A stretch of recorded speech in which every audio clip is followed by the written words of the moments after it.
Bonjour, donc je m'appelle Barbara Settler, je suis fondatrice de l'agence Settler Architecture que j'ai fondée il y a 3 ans. C'est une agence qui est basée à Paris et qui a pour objectif de respecter l'équilibre entre architecture et milieu vivant. Ça veut dire quoi? Ça veut dire qu'aujourd'hui, avec les enjeux climatiques de plus en plus présents dans notre quotidien, et aussi la perte phénoménale de la biodiversité, en tant que praticienne de l'architecture, on a aussi un rôle à jouer pour à la fois créer des usages agréables à vivre pour les habitants, les humains et la société, mais en même temps un rôle à jouer pour la conservation et la protection de la faune et la flore. Donc c'est pour ça que j'ai dédié mon expertise à une construction plutôt basée sur pilotis. Donc ça c'est pour la construction neuve. Et sinon dans le marché existant, donc je travaille plutôt sur la réhabilitation de patrimoine, tout en apportant des matériaux biosourcés, tout en essayant de travailler avec le déjà là. Donc c'est ça en fait, l'idée c'est de travailler à toutes les échelles du projet, même y compris de fabriquer du meuble sur mesure avec du bois recyclé. Donc je travaille aussi en étroite collaboration avec mon compagnon ébéniste d'art Hong Xuan Fan, qui a un savoir-faire traditionnel des assemblages bois.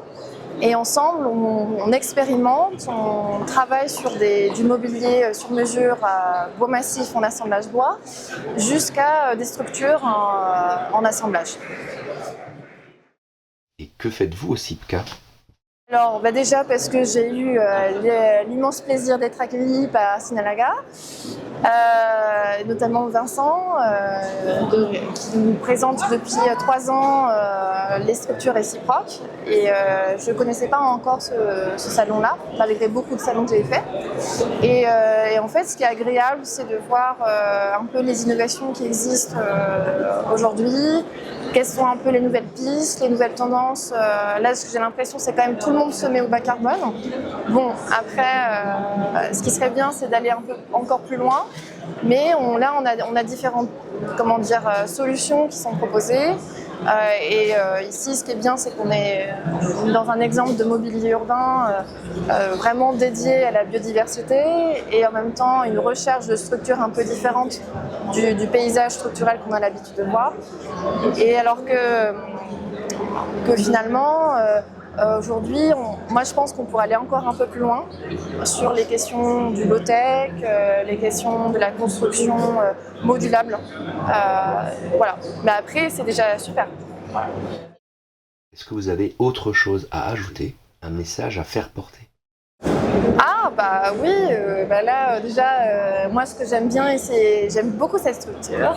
Au-delà même que Vincent soit un ami, ce que j'aime bien, ce qui me fait vraiment plaisir, c'est qu'en fait on travaille pas encore en collaboration, j'espère.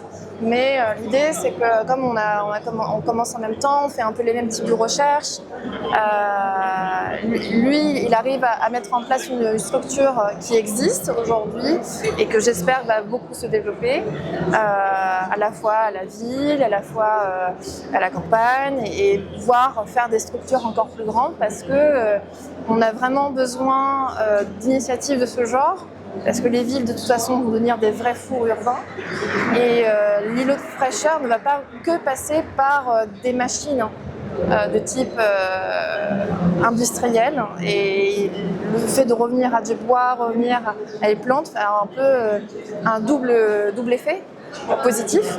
Parce que à la fois, c'est une structure légère, mais je dirais même trois gros avantages. C'est qu'il y a une structure légère qui s'installe rapidement et en même temps qui a un support pour la biodiversité. Donc, à mon avis, c'est vers ce genre de réflexion qu'on devrait réfléchir l'architecture, qu'on devrait réfléchir notre mobilité. En fait, c'est faire peu et faire beaucoup avec peu. Voilà. Et pour moi, l'idée, c'est de développer des villes sur pilotis. Moi, ma thématique, c'est vraiment comment travailler avec l'eau. Donc, comment on va transformer finalement une forme de, aujourd'hui considérée comme une contrainte physique et inquiétante parce qu'on ne sait pas comment ça fonctionne. On voit ça plutôt comme une contrainte positive sur laquelle on vient travailler et avec plaisir. Parce que les pilotis, ça ne va pas être que des structures, solutions techniques de survie. Ça existe depuis des millénaires. Les villages même suisses et les villages du temps de Néandertal, il y avait des palafites, des villages palafites. Et les villages palafites sont des merveilleuses structures en bois. D'ailleurs, même là, on a un échantillon de maisons sur pilotis de la Guyane. On s'inspirait aussi de l'architecture dite vernaculaire. Elles sont aussi des pistes à explorer, y compris dans nos villes et dans nos campagnes. Donc voilà.